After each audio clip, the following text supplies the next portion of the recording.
Star Wars The Force Awakens is one of the most fun and enjoyable Star Wars movies ever. I've seen it many times, and each time I watch it, I enjoy it more and more. This movie brought back the Skywalker saga and Star Wars to the mainstream, and this had a crazy hard task of continuing the Skywalker story, making it enjoyable for new fans, pleasing older fans, and starting a new trilogy. And in my opinion, it succeeded at all three. A very common criticism that I hear about this movie is that it's very similar to A New Hope, and to that I would say yes. But in my opinion, it really doesn't bother me. Just because something is similar doesn't make it bad, and just because something is new and fresh doesn't make it good. There are enough new themes, moments, and story threads that I really don't mind the similarity. Overall story structure might look a lot like the original Star Wars movie, but each little thing that some people say is the same as New Hope serve completely different purposes. For example, at first glance when you watch the bar scene in Force Awakens, you might say that's the same thing or copying from A New Hope. Aesthetically, sure, but story-wise, completely different. In this scene, it splits the team up with Finn leaving and Rey being captured, and it ends on a sad note. In New Hope, it brings the team together and ends on a positive note.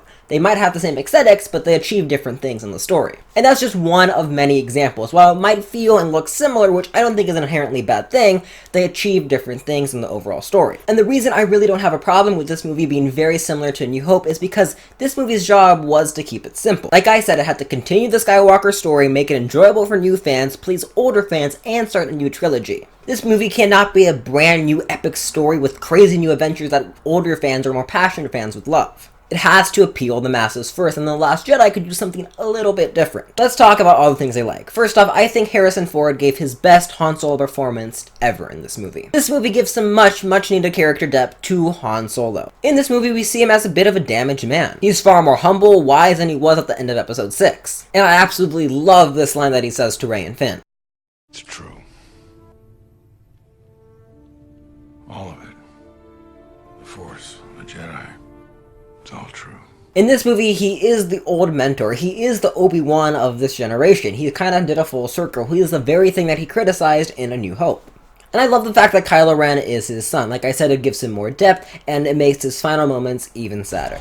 I know many people have problems with Han Solo's character in this movie, and if you're one of them, that's completely fine. But me, I don't, and here is why. The main complaint is that he's a loser. He's just a lost, broken dad who failed as a father, failed as a husband, and now he's just kind of wandering by himself. And to that, I say, yes. Fictional heroes and real-life heroes are flawed humans. They fail, they mess up, and sometimes years pass and they are not the same shining person that they once were. Sometimes even if they have a character arc, sometimes their character arc will end up in the same way, and that makes them flawed and human. I like seeing characters as flawed. If someone's just perfect, then that doesn't make them that interesting. If there's a pull to the light and the dark in the case of Rey and Kylo Ren, that makes them interesting, and seeing a flawed hero like Han Solo and Luke, for me, that is interesting. If you really don't like that and you want your Han Solo to be perfect, then you know what, that's fine. You like your Han Solo how you like your Han Solo. I love seeing characters be a little bit damaged. I just do. The new characters in this movie are great. Finn and Poe are great together. They're a great duo. I feel like Finn can be a little too comedic from time to time, but I think they're just trying to throw in some jokes, kind of like Marvel movies, so I don't mind that too much. However, the standout characters of this movie are, of course, Rey and Kylo Ren. Before we continue, let's address the big complaint in the room, Rey being a Mary Sue. Mary Sue is a character, a female character who can basically do anything they want. I'm not saying this criticism isn't true, I'm just saying I don't care. I really don't want to bash on one of my favorite characters of all time, but that's what it's come to. Let's look at Luke. He lives on a desert, doesn't know what the Force is at the beginning of the movie. The Force? He trains for a little bit and gets shot in the butt. Says he did feel something. You know, I did feel something.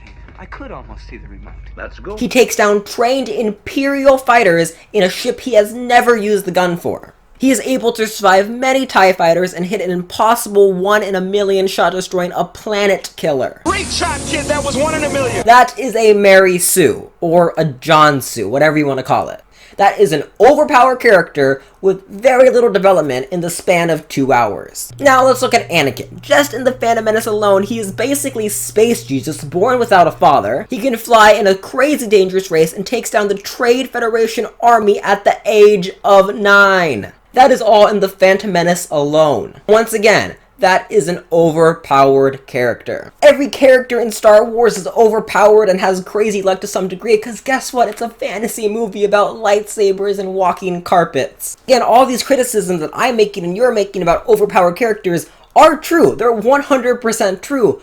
but they don't matter. But anyways, I think Rey is a good character, not the most interesting characters as Anakin or Luke in my opinion, but she does a very good job carrying this movie. Kylo Ren is fantastic. This is the way Anakin should have been. I can really feel his pull to the light and the dark side in this movie alone more than I did for Anakin episode 2 and 3. Also, I find it so interesting that Kylo's story is him trying to stay in the dark side but being pulled to the light side, the exact opposite of his grandfather that he admires so much. One thing that I never liked Kylo Ren, and this is kind of silly, is his actual face reveal. When he takes off his helmet for the first time in the movie, I was on the edge of my seat. The entire theater went silent the first time I watched this.